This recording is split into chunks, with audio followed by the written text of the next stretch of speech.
मैं हूं आपका होस्ट प्रोफेसर इकबाल हैदर और आप मेरा YouTube channel cricket with Iqbal Haider देख रहे हैं। डियर नाज़रीन, अगर आपने अपने इस चैनल को सब्सक्राइब कर दिया है तो थैंक यू वेरी मच।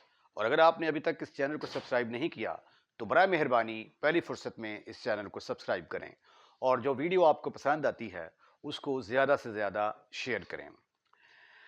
आज मैं जिस टॉपिक पे बात करूंगा वो है कि बाबर आजम को पाकिस्तान की क्रिकेट टीम का कप्तान क्यों होना चाहिए, उसकी मेन वजूहात क्या हैं, किन वजूहात की बिना पर मैं ये कहता हूं कि Babar Azam should be the captain of Pakistan cricket team in all formats, जिसमें टेस्ट मैचेस, T20, वनडे सबकी मैं बात कर रहा हूं। पहला जो पॉइंट है वो ये है कि बाबर आजम के अंदर ये एबिलिटी है कि वो he can lead from the front. तो कैप्टन के लिए जो जब आप किसी भी टीम का कैप्टन चूज करते हैं तो सबसे पहले आप ये देखते हैं कि उसकी टीम में परमानेंट जगह है और उसकी परफॉर्मेंस कैसी है।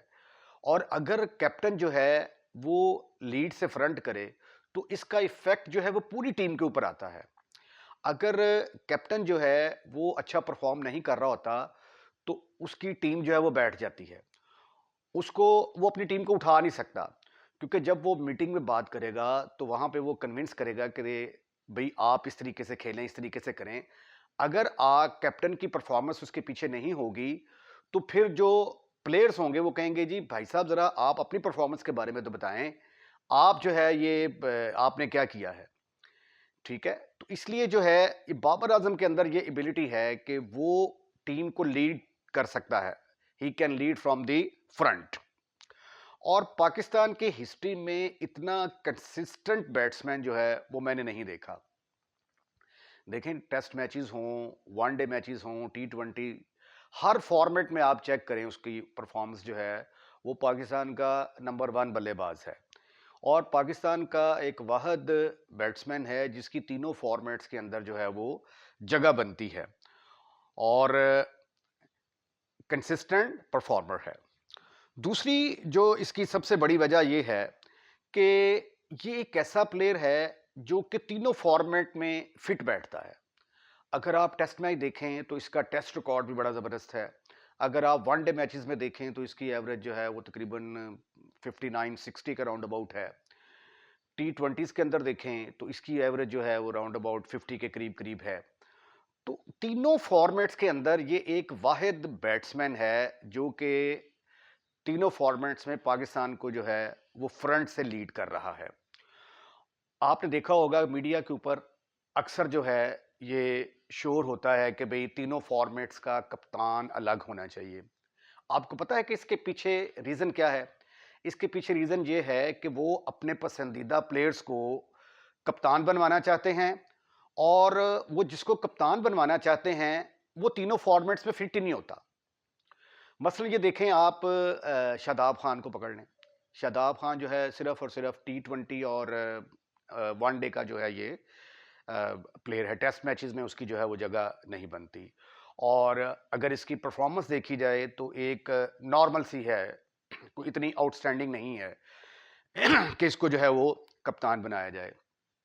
शाहीन अफरीदी है, शाहीन अफरीदी गो के पाकिस्तान के तीनों फॉर्मेट्स खेलता है लेकिन फिटनेस मसाइल जो हैं वो सामने आ जाते हैं। और शाहीन अफरीदी के फिटनेस मिसाइल के साथ साथ जो एक और प्रॉब्लम है कि एज ए कैप्टन हमने शाहीन अफरीदी की कारकर्दगी देखी है। न्यूजीलैंड में जो 5 T20 वनडे मैचेस हुए हैं वहाँ पे वो जो असल शाहीन अफरीदी है वो हमें नज़र नहीं आया। और इसी तरह PSL के अंदर जो है जो शाहीन अफरीदी असल शाहीन अफरीदी है जो वो हमें नज़र नहीं आया। तो उसकी जो है ये परफॉर्मेंस के ऊपर जो है ना वो कप्तानी का जो है ये काफ़ी असर हुआ है। उसके बाद जब आप रिजवान की बात करते हैं तो रिजवान का जो है वो T20 का रिकॉर्ड तो बड़ा अच्छा है, लेकिन जब टेस्ट मैचेस में देखते हैं तो टेस्ट मैचेस में और वनडे मैचेस में उसकी कारकर्दगी जो है वो एवरेज है। तकरीबन मैं को टेस्ट मैचेस के अंदर को 38 का राउंड अबाउट उसकी जो है वो एवरेज है और इसी तरह वनडे में भी जो है उसकी एवरेज कोई इतनी ज़्यादा अच्छी नहीं है। तो इसलिए जो है ये रिजवान भी जो है ये तीनों फॉर्मेट में पाकिस्तान की टीम को जो है वो एज ए कप्तान रिप्रेजेंट नहीं कर सकते। तो इसलिए जो है ये बाबर आजम का जो है ये पाकिस्तानी क्रिकेट टीम का कप्तान होना जो है ये ज़रूरी है। और तीसरी जो अहम बात ये है कि जब आप कप्तान बनते हैं इंटरनेशनल लेवल पे पाकिस्तान, देखें ये पीएसएल में कप्तानी करना या फर्स्ट क्लास में कप्तानी करने में और इंटरनेशनल लेवल पर कप्तानी करने में ज़मीन आसमान का फ़र्क होता है। तो जब आप इंटरनेशनल टीम के कप्तान होते हैं तो आपके ऊपर बहुत ज़्यादा प्रेशर होता है। तो मैंने ये देखा है कि बाबर आजम जो है वो कतई तौर पे जो है एज ए बैट्समैन अपने ऊपर प्रेशर फील नहीं करता जब वो as a captain Pakistani team की नुमाइंदगी कर रहा होता है, बल्कि वो सिचुएशन को रीड करना जो है मेरे ख्याल के मुताबिक पाकिस्तान के अंदर कोई भी ऐसा बैट्समैन नहीं है जो सिचुएशन को रीड कर सके कि भाई अब जो है यहाँ पे मुझे अग्रेसिव होना है, यहाँ पे मुझे डिफेंसिव खेलना है, यहाँ पे मुझे जो है वो विकेटों के दरमियान जो है सिंगल डबल्स करने हैं। तो ये जो है ना बाबर आजम के अंदर ये क्वालिटी मौजूद है कि वो जो है वो सिचुएशन को बड़े अच्छे से भांप लेता है। उसके बाद फिर टेक्निकली बड़ा स्ट्रांग है, तो अगर ये विकेट्स गिर जाती हैं तो ये टीम को संभाला भी जो है वो दे देता है। तो तीसरा पॉइंट जो है ये है कि ये जो है बिल्कुल प्रेशर जो है वो नहीं लेता। उसके बाद चौथा पॉइंट ये है कि अगर एज ए कैप्टन आप बाबर आजम का रिकॉर्ड देखें तो as a captain Babar Azam का जो विनिंग रेशियो है वो बहुत ज़बरदस्त है। टेस्ट मैचेस में, वनडे मैचेस में, टी20 में तो मेरा ख्याल है कि उसका शायद वर्ल्ड रिकॉर्ड हो गया हुआ है कि वो वाहिद कप्तान है जिसने सबसे ज़्यादा विक्ट्रीज जो हैं वो हासिल की हैं टी20 मैचेस में। और एज ए कैप्टन जो है वो सबसे ज़्यादा 50+ रन्स करने वाला दुनिया का वाहिद बैट्समैन है। दुनिया में कोई भी ऐसा बैट्समैन नहीं है टी20 के अंदर जो कप्तान भी हो और उसने इतनी ज़्यादा 50+ इनिंग्स जो हैं वो खेली हों। तो जहाँ तक जो है ये रिकॉर्ड का तल्लक है, अगर आप स्टैट्स की तरफ जाते हैं तो स्टैट्स जो हैं वो बिल्कुल बाबर आजम के साथ हैं। ठीक है, आप टेस्ट मैचेस के रिकॉर्ड निकाल के देखें, आप वनडे मैचेस के रिकॉर्ड निकाल के देखें, आप टी20 के रिकॉर्ड निकाल के देखें, तो वहाँ पे भी आपको बाबर आजम जो है जो पाकिस्तान के बेहतरीन कप्तान हैं उनकी लिस्ट में जो है वो नज़र आएगा। उसके बाद पांचवा पॉइंट ये है कि देखें एक आपकी जो पर्सनैलिटी होती है ना, पर्सनैलिटी जो है ये भी एक बहुत ज़्यादा काउंट करती है। वहीं इमरान खान जो है वो क्यों अच्छा कप्तान था, क्योंकि इमरान खान की पर्सनैलिटी एक करिश्मा पर्सनैलिटी थी। आप सियासत में इमरान खान के साथ इख्तलाफ कर सकते हैं, लेकिन क्रिकेट के अंदर जो है वो उसकी फ़ैन फॉलोइंग बहुत ज़्यादा थी और उसकी जो कही हुई बात थी उसका जो है वो असर होता था।